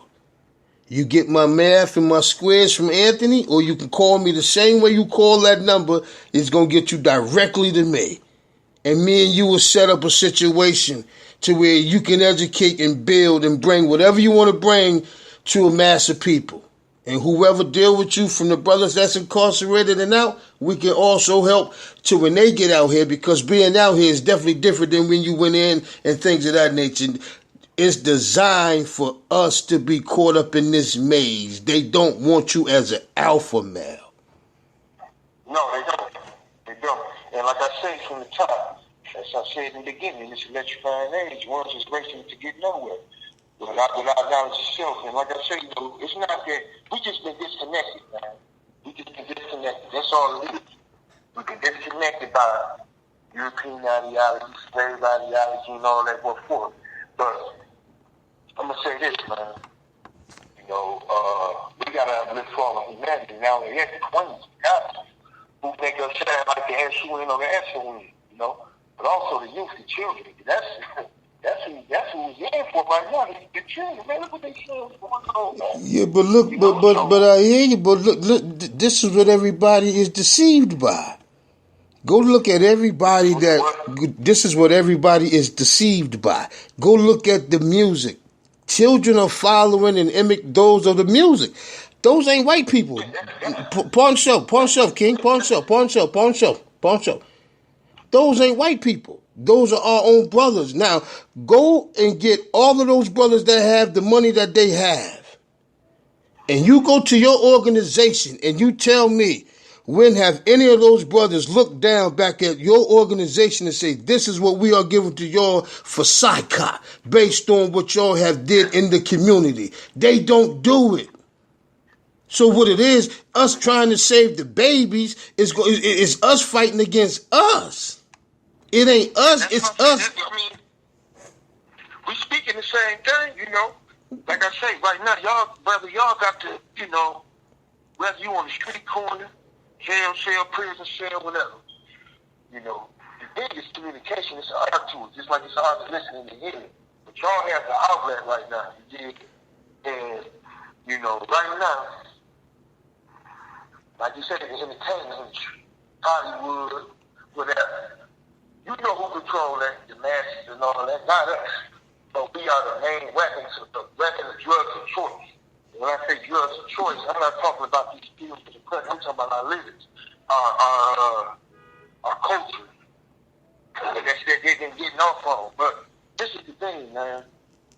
I'm up for building any time, like I'm up for listening. The kids in the language, man. And yeah. And this is the thing, I'm a published out there, as I said, Boss Status, Cold Game, Caught Up, Google. I got his books. I'm in the process right now doing these documentaries, this podcast thing, and I'm trying to make sure everybody is getting a piece of this knowledge. It can take finance up with the nation as well, and they doing it, we can do it. Who they get it from, they get it from us. What we do, we bamboozle and hoodwink and sham each other. So, Yeah, see that's the real thing about it, what you just said. We sham ourselves. We don't look at the value at ourselves. We don't look at you, see, that's the thing. Cats look at you and look what I can take from you. They don't look at you and look at you and say, what can I build or get with you? See, that's the difference over here. See, over here, I've offered it to you. You bring whatever temple or trumpet you want to blow out of. I'm going to give you the outlet to educate or to do whatever you want to do. Whatever you thought of in 12 years of incarceration, now you got the outlet to slowly, the 12 and a half that you sit incarcerated, rehabilitating some part of you so you can give to the masses. I'm going to give you an outlet to give to the masses. And with your trumpet and your blow, we will get in what we have to get in. But realize this, good brother. This is a goddamn fight. Our own kind gonna come at us. I hope you are ready as I'm ready, but it ain't nobody else gonna come at us. Allah is the greatest, man. No weapon formed against us should prosper. You know, I'm gonna say this. Ain't no strange happenings, no incidents, coincidence. You know, and I've spent 12 and a half years, man, and I contemplate all the shit I did. Read my books, man. I live that life for real. You know, I don't brag on that, man. I'm blessed. There's a lot of my comrades who's not here. Freedom wise, and I give all great gratitude. Shit is bless you, but you got a story to tell, man. You know, and you get the book, couple game and caught up. I doubt his books is good, but that's it. What we got in it right now. And you know, we gotta take that couple, man. We gotta take that couple. We gotta make what he is and what's not.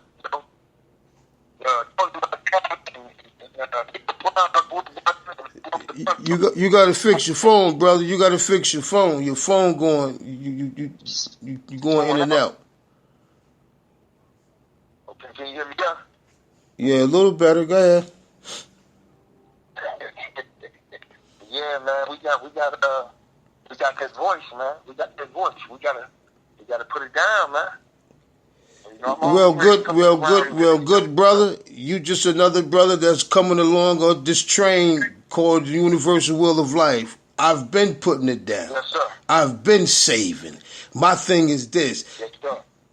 Every crutch has to have a piece of rubber on the bottom, right? Yes, sir.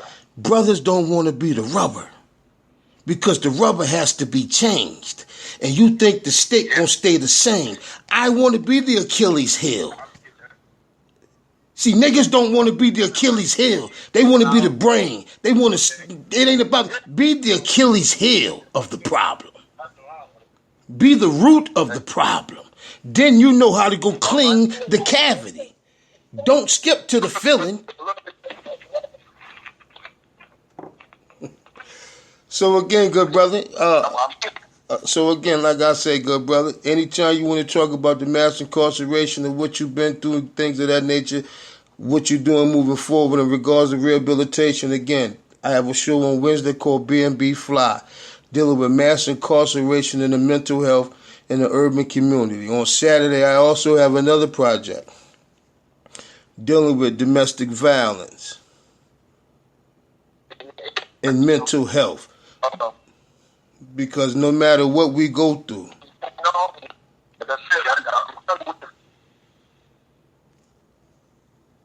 we are mentally at war with ourselves. So when you come out the house in the urban hood, you said no weapon is formed against us, but it is us who's pointing weapons at us and taking us out in the urban hood. I gotta go, brother. All right, peace. Enjoy your night. Yeah, he was behind. The joint was cutting out anyway. Yeah. But yeah, that's true. He definitely y'all definitely be perfect for the show. I like that.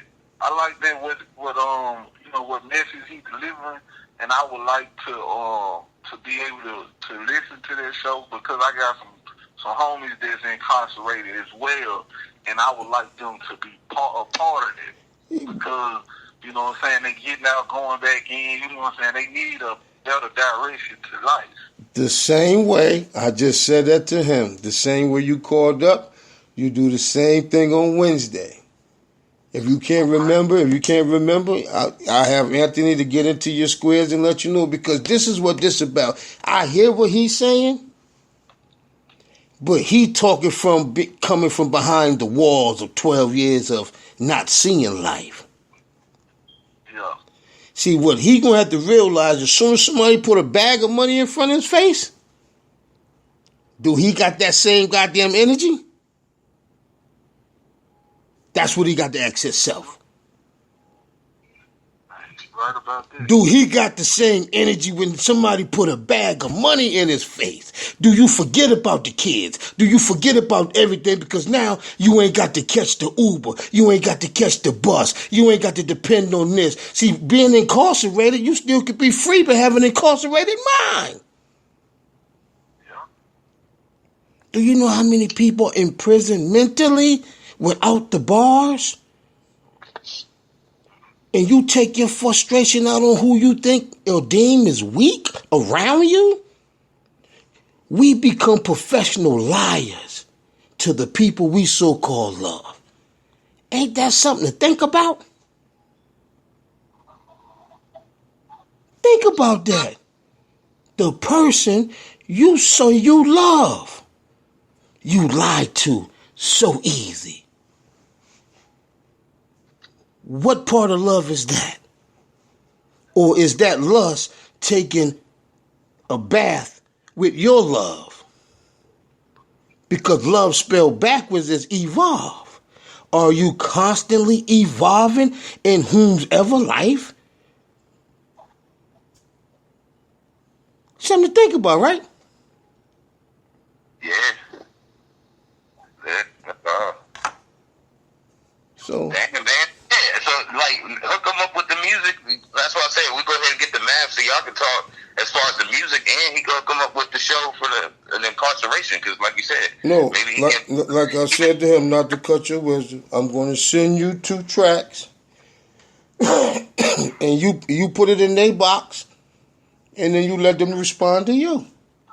We're giving them the greatest opportunity right now to share, build, and say whatever they want to say at any given moment. You got to remember and understand that, right? This is a radio show. Even though everybody has a device, but in your car or whoever has a phone can go listen. citybuzzradio.com. We're live. Or I'll leave the show. After this, I'm going to play music. But if you want to hear the playback, I'll leave it up. Go up to the site. Could you send this link to my email, Anthony? I will send it to Anthony. He's going to have it sent to you all nice and pretty. You don't got to worry about that. Okay.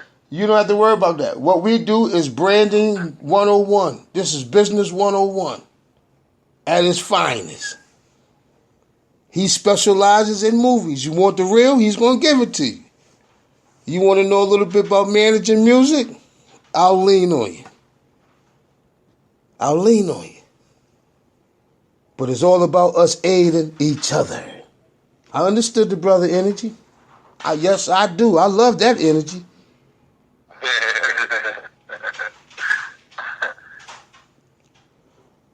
I love that energy. There's a way that you want to market and brand yourself, do it. But don't pop in like you hear what Cats is saying. Because if you heard, it's the first thing you would have started was that I have a yada, yada, yada, yada. If I go search him, I guarantee you that he ain't as hot as he talk that hot shit. But I would check. I like these vibes, though. Like these vibes, this energy is so positive, and you can tell that it's going somewhere because of the energy. You feel me? We all going somewhere, King. We all got to run this race. You may not get there as fast as me. You might not tie your sneakers as fast as me. You might wear your sneakers untied. You like certain things. You like certain fashion. You like certain things. At some point, when you was little growing up, you went in somebody's mall and you figured out this gonna be my style right here. At some point, you watched somebody to graft a style that calls your own. In doing that, you realize, hey, I got her attention, but they don't know I have a whole bunch of different little styles organically grafted from something else. That's what you do. So in the midst of doing that, you got to say to yourself, I'm tropical. That makes you a tropical blend, able to withstand all that you physically see, always not understanding yet. Remember that part. What you see out your physical eyes, you may not understand, but try to get overstanding of it. And don't let nobody stand under you to tell you what you should do.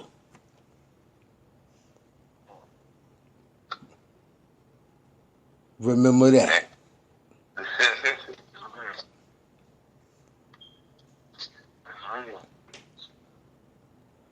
Yeah, man. So I'm through, True. So it's on you. Me too, good brother. I'll send you the songs. I appreciate them, brothers, man. Again, when you able to build and you get that, when you able to build, and you get the chance to, and you get the chance to realize, I heard something that sparked me. I heard something that I needed. I heard, see, God allowed him to push whatever squares he pushed to come and get back to whatever. God provided that. God provided his attention. Because right now he could have been somewhere and bang, could have been over. You understand what I'm saying? Those are the moments we don't understand yet. Yeah.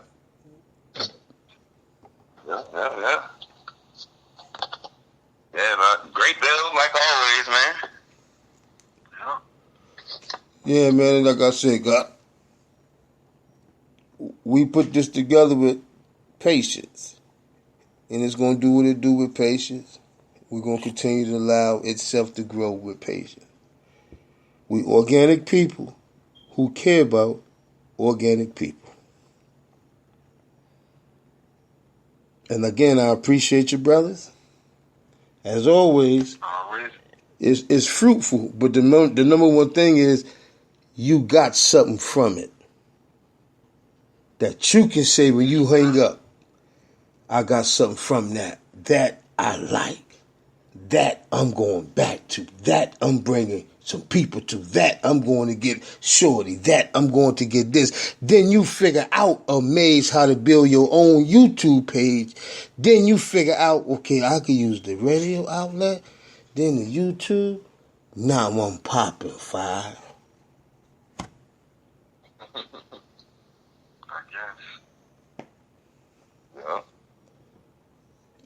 It's the way to work it, B. And that's one thing God said. And everything you go to open inside a store, what it comes with? Instructions and content, don't it? Yeah. Now you got to ask yourself, when somebody go to open you up, what are they going to see of your instructions and your content? Because whether you realize it or not, when you leave here, everything about you that's inside get tested to see if they can keep it and put it in something else, if it matches something else. I'm going to leave that with you in closing. They take the air out of you, but the organs in you continue to move on if you didn't damage them on this way called life. Think about that when you hang up. When do you check your engine light? Knowing your heart may get given to a 12-year-old white girl. These are the things you don't understand and you don't know yet. But think about it. So take care of yourself, because your health is really your wealth. You getting money ain't gonna make you happy. You getting money gonna make you become like an isolated dog. Because now you become a target. And that's not the grocery store target. Because the streets have to eat. So learn how to take your health as your wealth, good brothers. I appreciate y'all, man. And if y'all got your social medias, man, I'm going to end with that, brother. And I enjoyed y'all. Peace. Peace. Yeah, nah, I'm good. All right, God, until the next time you come around the Indie Round Table, everybody closes with the word peace. We come in peace and we depart in peace. And I'll hit you in a few minutes with that crack that you can push over to the God, and we'll continue to build, brothers. Y'all be safe and have a blessed night. All right, you too. Peace. Peace, bro. Peace.